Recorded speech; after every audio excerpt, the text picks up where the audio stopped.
চলুন আজ আপনাদের ঘুরিয়ে নিয়ে আসি শাহডাঙ্গি রামকৃষ্ণ মিশন। শিলিগুড়ির খুব কাছে। যারা নর্থ বেঙ্গল বেড়াতে আসছেন বা যারা উত্তরবঙ্গে থাকেন, একটা বিকেল, একটা সন্ধে বা একটা দিন কাটাতেই পারেন শাহডাঙ্গি রামকৃষ্ণ মিশনে। আশ্রম শব্দটা শুনলে যে আদর্শ চিত্রটা চোখের সামনে ফুটে ওঠে, তারই প্রতিফলন এখানে আপনারা দেখতে পাবেন। একটা নিরিবিলি পরিবেশ, চারপাশে অসংখ্য গাছপালা, সুন্দর সুন্দর ফুলের বাগান, আর তার সাথে সাধু সন্ন্যাসীদের সমাগম। তো এই পরিবেশটা যদি উপভোগ করতে ইচ্ছে করে তাহলে একবার ঘুরে আসুন। আর এখানে যাওয়া বলতে, আমরা যেহেতু শিলিগুড়িতেই থাকি, তো এখান থেকে আমরা গাড়ি রিজার্ভ করে চলে যাই বেশিরভাগ সময়। তো ওই আসা যাওয়া মিলিয়ে রিজার্ভে মোটামুটি ওই 300 টাকার মতো নেয়। এছাড়া আপনারা মানে যে কোনো অ্যাপ থেকে গাড়ি বুক করে বা নিজেদের পার্সোনাল গাড়ি থাকলে তা নিয়েও যেতে পারে। আর বর্তমানে এই আশ্রমে মানে যারা যে সমস্ত ভক্তের সমাগম হয়, যারা বাইরে থেকে আসেন, তাদের থাকার ব্যবস্থা করা হয়েছে, অত্যন্ত সুব্যবস্থা রয়েছে। আপনারা যদি চান, আমি এই বিষয়ে পরবর্তীকালে একটা ভিডিও বানাতে পারি।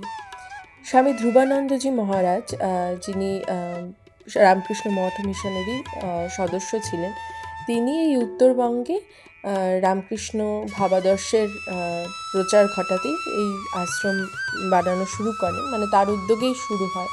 এবং একটা অদ্ভুত ব্যাপার, এই আশ্রমে যত গাছ আপনারা দেখতে পাচ্ছেন, এগুলো কিন্তু নিজে থেকে তৈরি হয়নি, প্রত্যেকটা গাছ হাতে লাগানো। বর্তমানে বিভিন্নভাবে সংরক্ষণ করা হচ্ছে এই আশ্রমটাকে।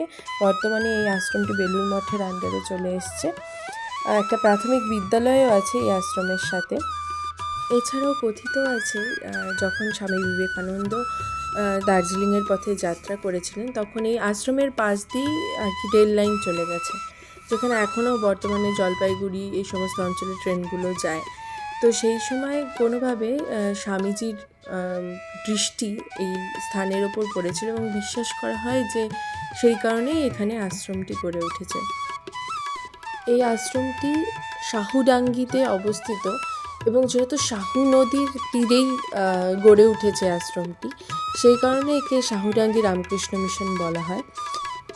এখানে সন্ধে আরতি যেটা হয়, সেটা শীতকালে 6টা থেকে, এবং যখন গরমকাল থাকে তখন খুব সম্ভবত 6:30 থেকে শুরু হয়, যেটা একটা অন্যতম উপভোগ্য বিষয়। মানে এই আশ্রমের পরিবেশ এবং তৎসঙ্গে এই আরতি আপনার মনকে একেবারে ঠান্ডা শান্ত করে দেবে। তাই একবার ঘুরে আসুন এই আশ্রম।